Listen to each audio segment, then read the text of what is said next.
स्वागत है आप सबका एक बार फिर हमारे YouTube चैनल में। बात करेंगे इस वीडियो में कर्मचारियों से जुड़े बड़े अपडेट्स व जानकारी की बात करेंगे। कर्मचारियों के लिए नई पेंशन स्कीम की घोषणा हो चुकी है। केंद्र सरकार की कैबिनेट बैठक में बड़ा फैसला लिया गया और ये UPS नाम से लागू किया जाएगा, यानी NPS की जगह अब UPS पेंशन सिस्टम लागू किया जाएगा कर्मचारियों के लिए। पूरी जानकारी लेते हैं, क्या क्या पॉइंट आउट इसमें रखे गए हैं, क्या कर्मचारी को फ़ायदा होगा, नुकसान होगा, या क्या जो है कर्मचारी को मिलेगा, या क्या रहने वाला है इस सिस्टम में।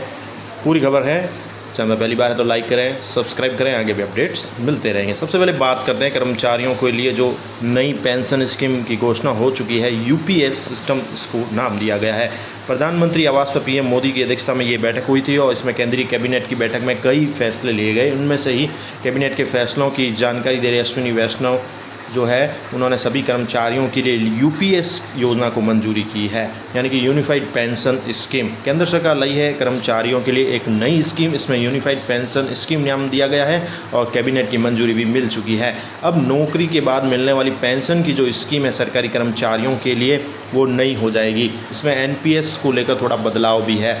विपक्ष सिर्फ OPS को लेकर राजनीति करता है। नई पेंशन स्कीम में सुधार की मांग उठ रही थी, तो लंबे समय से कर्मचारियों की मांग भी यही थी कि OPS लागू किया जाए, लेकिन सरकार ने एक नया रास्ता निकाला, UPS नाम दिया है। अब नई पेंशन स्कीम में सुधार की जो मांग उठ रही थी, उसी को लेकर अब UPS लागू किया गया है। UPS के लिए 25 साल की सेवा ज़रूरी है। पहले तो किसी भी कर्मचारी के लिए 25 साल की सेवा अनिवार्य है। 25 साल काम करने पर उसे पूरी पेंशन मिलेगी। और जो रूल रखा गया इसमें वो है बेसिक की 50% निश्चित जो है पेंशन मिलेगी, यानी अगर आप रिटायर्ड हो रहे हैं, आपकी उस समय की बेसिक कितनी, उसका 50% आपको उसकी पेंशन मिलेगी। फैमिली पेंशन 60% भी दी जाएगी और इसके साथ 10 साल जो काम करेंगे उनको 10,000 रुपये पेंशन मिलेगी। 1 अप्रैल 2025 से इसे लागू किया जाएगा और UPS जो है पूरे विचार विमर्श के बाद लाई गई है, ऐसा कहना है अश्विनी वैष्णव का, जो मंत्री हैं। तो इस प्रकार से ये नए सिस्टम लागू किया गया है, नया रास्ता निकाला गया है कर्मचारियों के लिए। UPS अब कितनी फ़ायदेमंद होती है, क्या क्या नुकसान होंगे, क्या क्या इसमें पॉइंट आउट रखे गए हैं, कितने बेनिफिट्स रहेंगे कर्मचारियों के लिए, ये भी आपको एनालिटिक आगे बता देते हैं इसी वीडियो में। इससे पहले एक और आपको खबर दिखा देते हैं राजस्थान सरकार की, जिसमें जो RGHS को लेकर भी अपडेट है कि वित्त बीमा विभाग का 23 अगस्त का ऑर्डर, जिसमें राजकीय कर्मचारियों के लिए जो भी पेंशनर है उनके लिए RGS कार्ड धारक है उनकी लिमिट बढ़ाई गई है। तो बोर्ड, निगम, संस्था, उपक्रम आदि में जो RGS कार्ड धारक है, कार्मिक पेंशनर है, उनके लिए स्वास्थ्य योजना RGHS की आउटडोर चिकित्सा परिचय की जो प्रतिवर्ष जो सीमा होती है 20,000 रुपये थी, उसे बढ़ाकर अब 30,000 रुपये किया जाता है आउटडोर के लिए। इसके साथ ही RGS कार्ड धारक पेंशनर की अगर किसी की मृत्यु हो जाती है तो मृत्यु होने पर इनके परिवार के सदस्यों को भी RGS के अंतर्गत चिकित्सा सुविधा पात्र आश्रित के रूप में प्राप्त होगी। और जो पेंशनर की मृत्यु के उपरांत राज्य के उपक्रम, किसी बोर्ड, निगम, निकाय, विश्वविद्यालय आदि के पेंशन विनियोग में पारिवारिक पेंशन के रूप में पात्र होंगे और आदेश तत्काल प्रभाव से लागू होंगे।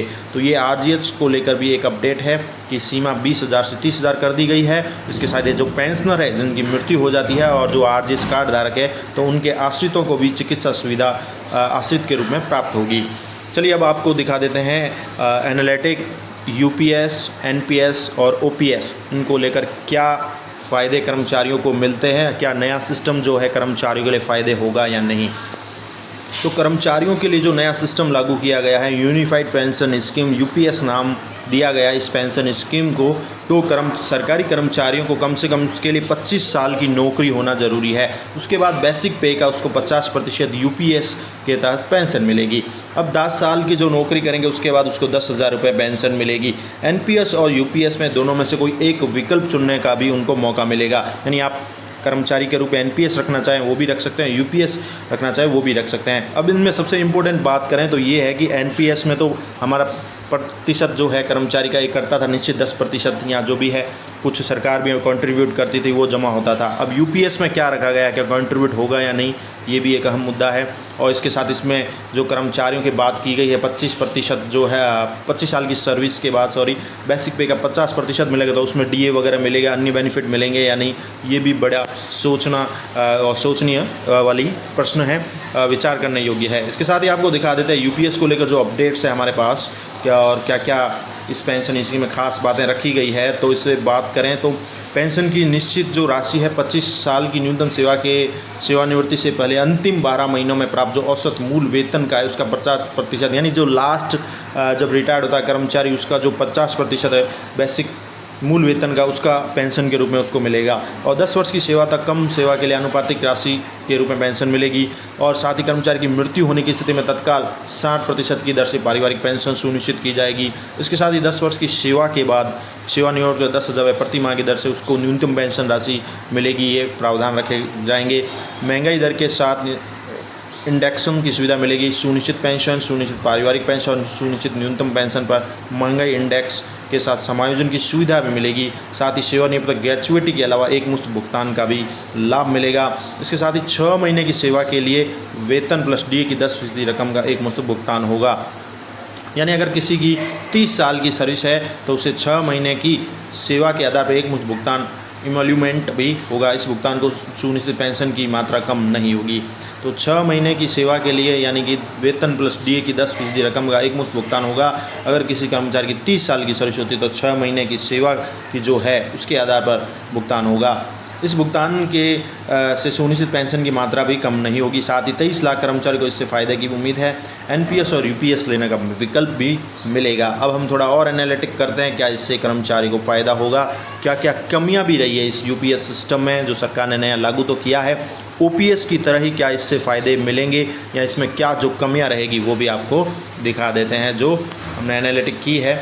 अब यूपीएस और ओपीएस और एनपीएस का एक विश्लेषण करें तो बात करें तो एनपीएस की जगह अब यूपीएस आरंभ किया जा रहा है और ये 1 अप्रैल 2025 से लागू होगा, जिसके तहत केवल बेसिक का 50% आपको मिलेगा जो कि रिटायरमेंट से 1 साल तक के एवरेज का होगा तथा डीए शामिल नहीं है। तो ये बड़ा नुकसान है यूपीएस लागू में। यानी कि अब जब आप रिटायर्ड होंगे आपका जो मूल वेतन है बेसिक उसका 50% आपको मिल जाएगा। रिटायरमेंट से 1 साल तक का जो एवरेज होगा जो कि एवरेज है 1 साल तक लास्ट जो पे थी आपकी। लेकिन अब जो बात है इसमें सबसे इम्पोर्टेंट वो डीए शामिल नहीं होगा, केवल बेसिक का 50% मिलेगा। तो ये एक कर्मचारियों के लिए घाटे की बात है। डीए का सीधा नुकसान होगा रिटायरमेंट होने के बाद में भी डीए को 0% से शुरू करते हुए डीए का फ़ायदा भी जो है 0% से शुरू करते हुए डीए का फ़ायदा भी मिलेगा। तो डीए का कुल मिलाकर नुकसान है। रिटायरमेंट होने के बाद में भी जो डीए वृद्धि होती है वो शायद वो भी लागू नहीं होगी। लेकिन जो सबसे बड़ी बात देखने में मिल रही है वो यह है कि पहले सरकारी कर्मचारियों का पैसा शेयर मार्केट में जो लगाया जा रहा था, अब आम आदमी के टैक्स से जमा किया जो पैसा लूटा जाएगा 18%। यानी कि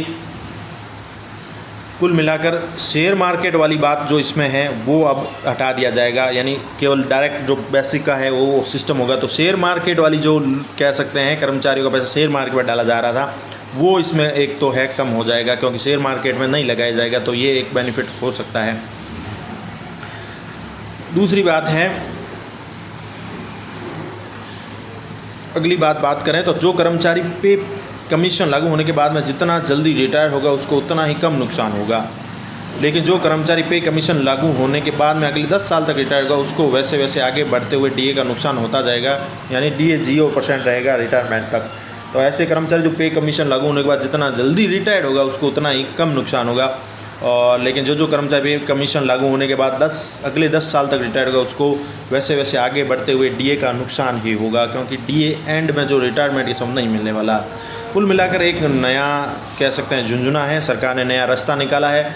ओपीएस भी नहीं मिला, कह सकते हैं एनपीएस को भी अब अलग रख दिया गया है। तो यूपीएस एक नया झुंझुना दिया गया है। इसमें ग्रेच्युइटी के अलावा 6 महीने की एवरेज सैलरी का 1/10 भाग अतिरिक्त दिया जाएगा। इसका तात्पर्य ये है कि आपकी सैलरी का लगभग 60% पैसा अतिरिक्त मिलेगा, अर्थात 18 दिन का वेतन।